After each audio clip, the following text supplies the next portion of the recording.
आदरणीय सभापति जी, climate change के कारण प्राकृतिक आपदाओं की स्थिति बढ़ती जा रही है और वो किसी को एक कोने में करने वाला काम नहीं होता है। हमने सामूहिक रूप से मिलकर के काम करना होगा। राज्यों ने अपने सामर्थ्य बढ़ाना होगा ताकि प्राकृतिक आपदाओं को हम पूरा पीने के पानी की व्यवस्था वो भी उतना ही महत्व देना होगा। सामान्य मानवीय को आरोग्य की सेवा वो भी उतना ही महत्व देना होगा। और मैं मानता हूं कि हमारे राज्यों में राजनीतिक इच्छा शक्ति के साथ इन मूलभूत कामों की दिशा में हमारे राज्य जरूर जुड़ेंगे। आदरणीय सभापति जी, ये दशक और ये सदी भारत की सदी है, लेकिन भूतकाल हमें कहता है कि अवसर तो पहले भी आए थे, लेकिन हम अपने ही कारणों से अपने अवसरों को खो चुके थे। अब हमें अवसर खोने की गलती नहीं करनी है।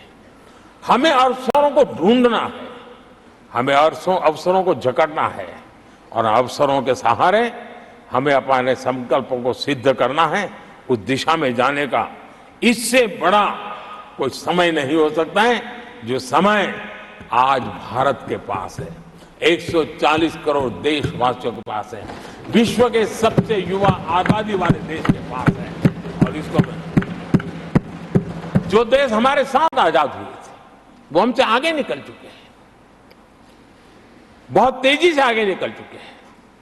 हम नहीं पहुंच पाए। हमें इस स्थिति को बदलना है और इस संकल्प को लेकर के हमें जिन देशों ने 80 के दशक में रिफॉर्म्स किए, वे आज बहुत तेजी से एक विकसित देश के रूप में खड़े हो गए हैं। हमें रिफॉर्म्स को बुरा मानने की जरूरत नहीं है, रिफॉर्म से कतराने की जरूरत नहीं है।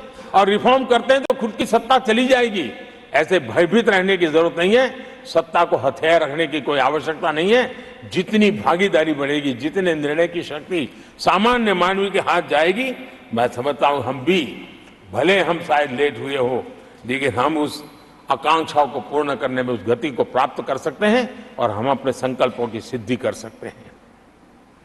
आदरणीय सभापति जी, विकसित भारत का मिशन ये किसी व्यक्ति का मिशन नहीं है, 140 करोड़ देशवासियों का, किसी एक सरकार का मिशन नहीं है, देश की सभी सरकारी इकाइयों का मिशन है। और हम एक सूत्र में, एक संकल्प के साथ मिलकर के चलेंगे तो हम इन सपनों को साकार कर पाएंगे, ऐसा हमारा पक्का विश्वास है। आदरणीय सभापति जी, मैं विश्व मंच पर जाता हूं, विश्व के अनेक लोगों से मिलता रहता हूं और मैं आज अनुभव कर रहा हूं कि पूरा विश्व निवेश के लिए तैयार है और भारत उनकी पहली पसंद है। हमारे राज्यों में निवेश आने वाला, उसका पहला द्वार तो राज्य ही होता है। अगर राज्य जितना ज्यादा इस अवसर को जुटाएंगे, मैं इसको मानता हूं उस राज्य का भी विकास होगा। आदरणीय सभापति जी, जिन जिन बातों को हमारे माननीय सदस्यों ने उठाया था, उन सबको संकलित रूप में जानकारी देने का मैंने प्रयास किया है।